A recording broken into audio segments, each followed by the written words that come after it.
Yes, everybody, welcome to the Sportsman Bet. My name's Stephen Howson, joined by my beautiful assistant, Anton. All right? I'm not so bad. How are you? No. It's been a rough few days, hasn't it? Oh, yeah. Weeks, actually. Oh, my days.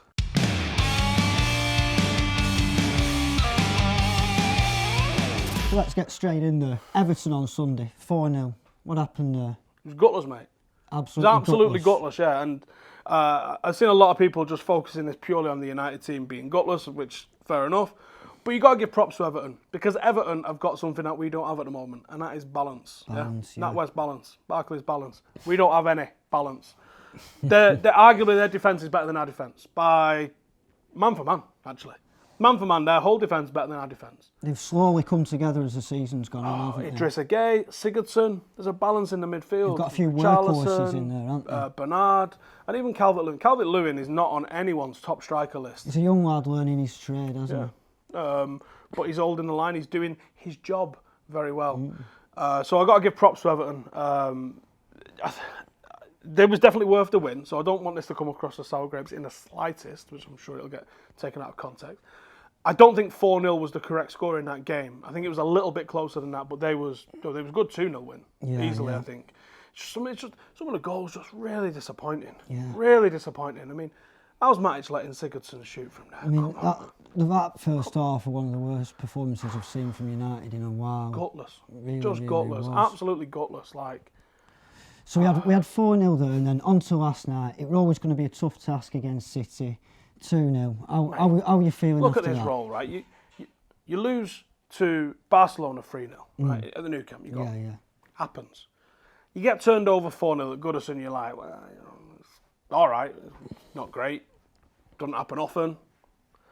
And then again, nilled. It's like 8.5 hours United have gone without scoring a goal from open play. That is staggering for United. 8.5 hours. Staggering. But the first half performance against City, I thought they were all right. Do you know what? Right.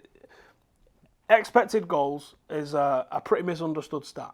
And we know stats can be like miniskirts. They look good, but it's what's underneath that counts. True story. There's predictive expected goals. That's black magic. That's garbage for me. Reactive expected goals, ones that look at where, and they're such good maths. They look at the position of the ball. Is it on the floor? Is it in the air? How many defenders are in the way? What's the position of the goalkeeper?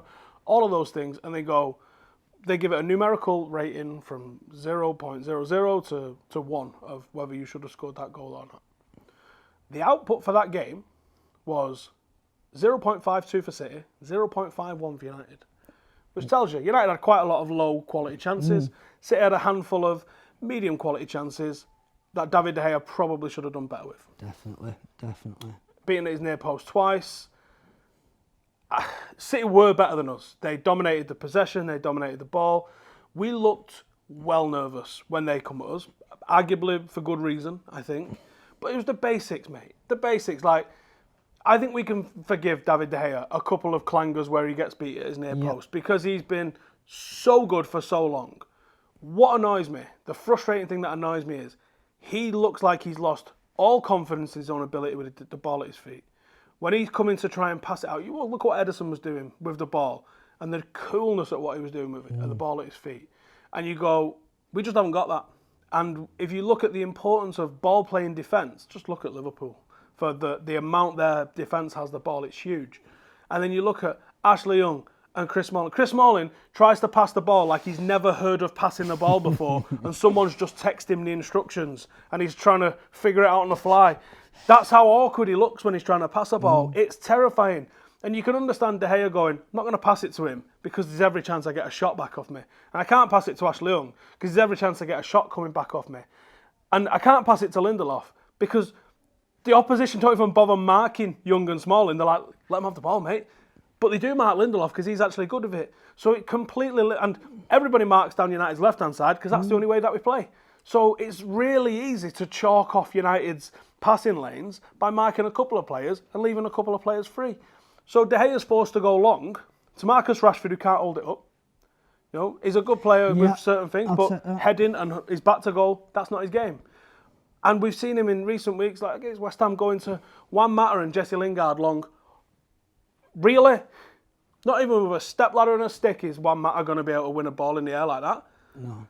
Decision making with the ball at his feet, and I think because it's been bad and it's been noticeably bad, I think his head's gone with it, and I think it's affecting what he does when the ball's shot at him as well now. And I don't know how you fix that. One of the many issues that we've got. And the gap between United and City at the moment, 19 points last year. It really is staggering, and you've got to take your hat off to City. They have been phenomenal, haven't they? They're very good. And where does Ollie stand in all this? For me, he's had a bit of harsh criticism. It's not going to happen overnight, is it? We know that. And Absolutely not. What are your thoughts on Ollie? People saying, what's annoying me is people coming out and saying Jose was right. Well, he wasn't right, was he? Because he'd caused 90% of the rifts that there was in this squad. He'd caused a lot of the feeling. He's the one that caused that ill feeling after Sevilla when he come out and was like, why are you all moaning? I've knocked United out of the cup. Wrong time, wrong place, strike one, shut your mouth. There was all sorts of other issues that Jose had caused. We actually attacked City. We actually attacked Barcelona. Yeah. We wouldn't have attacked them under Jose. People forget that. And it's always a small minority. Some minority when Jose was here. I'd love it if we lost as long as we attacked. Evidently not. Yeah. Because now Solskjaer gets called tactically naive. We wanted Pochettino because he scraped his way through to a semi-final. Spurs' form since Ollie was appointed has been worse than Ollie's, and we've lost like 7 in our last 9. So there's a lot of revisionism going on with people. You can only do what you can do with the players at your disposal. If you give Pep Guardiola that Manchester United team, he does fuck all with it. I agree. Completely. I agree. If you give Ole Gunnar Solskjaer that Manchester City team, I'm sure he turns up and beats United. And what has to happen this summer now? Probably more than is going to happen, in truth. People are like, get rid of Pogba, we'll spend the money on this guy and that guy and this guy and that fancy guy. Sell De Gea as well and we'll get this guy. And that. No, we won't. We sold Cristiano Ronaldo for a record fee at the peak of our powers, which is when you replace, you go again. Fergie always would go again if he could. And then you get Fergie come out, there's no value in the market. No, there's no value in the market because you've got no pot to piss in, mate. That's what it is. You've got no money in the bank because the Glazers are going, you sell Cristiano for a record fee, we'll give you couple of free transfers and Antonio Valencia fella from Wigan. And speaking of there not being much value in markets, I had a message from Ladbrokes this morning. They actually had some odds on players to leave United this summer. All of them. What's all of them? I think we've got 6 or 7 players here that are odds on to leave this summer.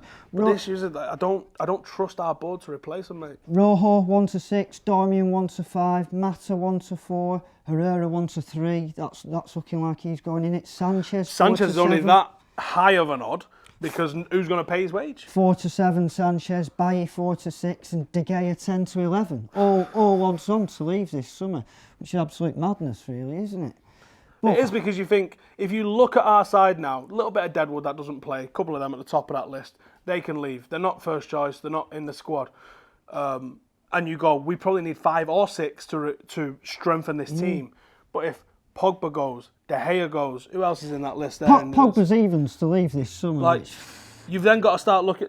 Pogba, Lukaku, De Gea could all realistically look at going. And then you go, okay, so now you're looking at 8 and 9 players to come in one window. For starters, Drastic. Not a prayer are we signing 8 or 9 players in one window. No. For 2, not a prayer are you going to have 8 or 9 players come in that all work. It's about 50-50 on transfers.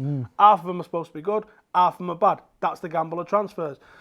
There's not a prayer that we're even going to attempt to sign. I mean, how much is it going to cost you? The average top draw first choice player now is 70 to 100 million, right? So you're looking at, if you want 7 to 9, you're looking at what? 650 to $1 billion. And you look at... Guess what? You're not spending that in one window. Kyle Walker. Got the City are after replacing him already. They spent 50 million on him a couple of years ago. That is the kind of level that they're and they're like, well, do you know what? He's gone from like a 9 out of 10 performance a week to like a 7 out of 10 performance. Let's replace him. We're looking at 1 and 2 out of 10 performances and going, wonder if we can give him a new contract and let him go for 4.5 years for Phil Jones. And we renewed Rowo's the other day and all. What the hell's all that about? Madness. And it's looking like United are not going to get in the top 4 now, and they're actually 6 to 1. It's not a race for the top 4 though, is it? 6 to 1 to get in the top 4 now. After you. Arsenal After 13 to 10. Chelsea 4 to 5, and Spurs nailed on 1 to 25. If we'd have beat Everton, it was actually in our hands. In our hands, the top 4. And I think like that. And we would have Huddersfield and Cardiff to play. In our hands! And the goal difference for United is a lot worse than the other sides as well. But we're gonna. This is what happens. We don't score a goal for 8.5 hours. Yeah. In dog years, that's like 4 centuries or something. Love that. I do love that. But the title race. And one thing you must be pleased about is how it's looking like it's not going to go to Liverpool. City now 2 to 9, 1 to 4, 2 to 9 to win the league. Do you know what though? The shortest. There's hilarity in everything. There's Liverpool thinking that they're the greatest team that's ever been to play football. And them not winning, it's funny. But there's also the chance of City being like pretty good odds for a quad. Winning only a League Cup would be absolutely brilliant, wouldn't it? It really would. It really would. Don't worry anyway. Whatever happens, I'm focusing on who didn't do it. City, I'm not even going to acknowledge who won it. City are the shortest price now since they were before Christmas. And just having a look at the fixtures with what's to come. These are City's fixtures. They've got Burnley away, Leicester at home and Brighton at home. Liverpool have got Huddersfield at home, Newcastle away, and then Wolves at home on the last day. Come on, Wolves. Can you see any of them slipping up there? Like for Yeah, me, I can. that trip away to Burnley this weekend for City is a tricky That's a tough one. You don't I think really Leicester's win going to there. be more tough than people assume. I think those are 2 tough games. I would expect Liverpool to absolutely snot Huddersfield, but then I do think Newcastle away, I could see them only getting a point there. Depends on what... Does Rafa have any sort of resentment to Liverpool? Because people are like, oh, he used to manage them, he probably wants them to win. I bet he don't want them to win the league on his turf, because he never won the league there. Yeah. Manager egos, especially Rafa's, there's a little bit of a thing in there. So I reckon you see a strong Liverpool team, and then I just hope and pray Wolves absolutely ruin the party. I'm with you there. Up the Wolves. I'm with you there. Up the Wolves. And they've actually got a huge game this weekend. They're playing Watford in the race for 7th. And them 2 sides are against each other. For me, you could make a very strong case for either of those being manager of the year. I think that would have been pretty fair considering the resources, considering the expectation levels and what they've achieved. It could have been either of them for me, manager of the year. Definitely. And speaking of manager of the year, the team of the year has been announced this week, and I've actually got this here for you. Is Ashley Young in it? Not quite. I'll run through it now. We've got Edison in goal, Trent, Laporte, Don't agree with Trent. Van Dijk, Robertson, Pogba, Fernandinho, Bernardo Silva, Sterling, Aguero and Mane. Not sure I agree with Mane either. And a couple of weeks ago, Steve, we were actually having a look at the odds for this off Paddy Power, and Alisson was 2 to 7 2 weeks ago to be the keeper in the team of the year. We flagged up Edison at 8 to 1. He was value. But is there anyone else in there who you maybe wouldn't have had in? Yeah, I wouldn't have had Trent because I think the amount that he scored and Wan-Bissaka, the performance level that he's put in for Crystal Palace, both better than him, and he's probably third in that list for me.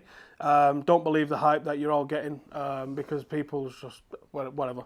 I would also probably say not Mane. I think probably Eden Hazard. Hazard, yeah, I think he's probably Mane. straight in there.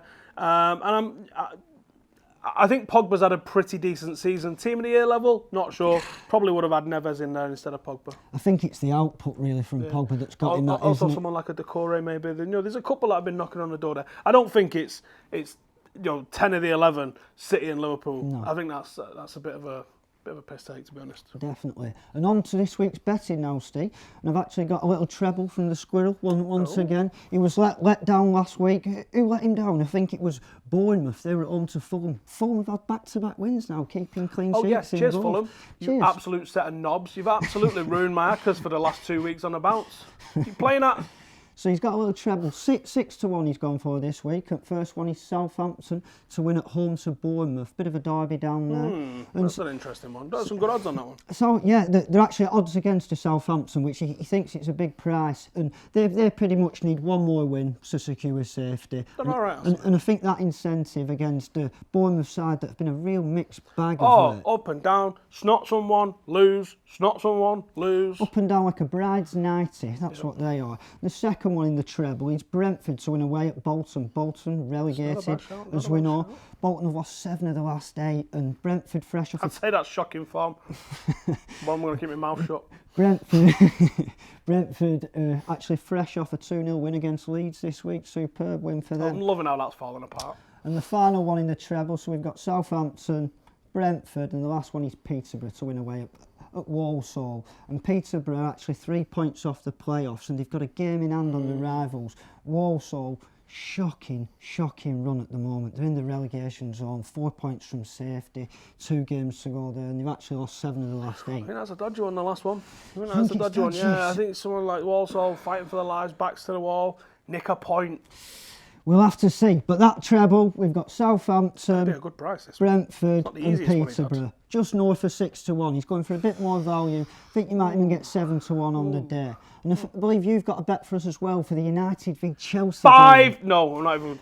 I would like to see us score. Can we have that? Can we have any time score at United? No, we're not having that one. I think 1-1. You're looking at about 6-1 for a 1-1. I think...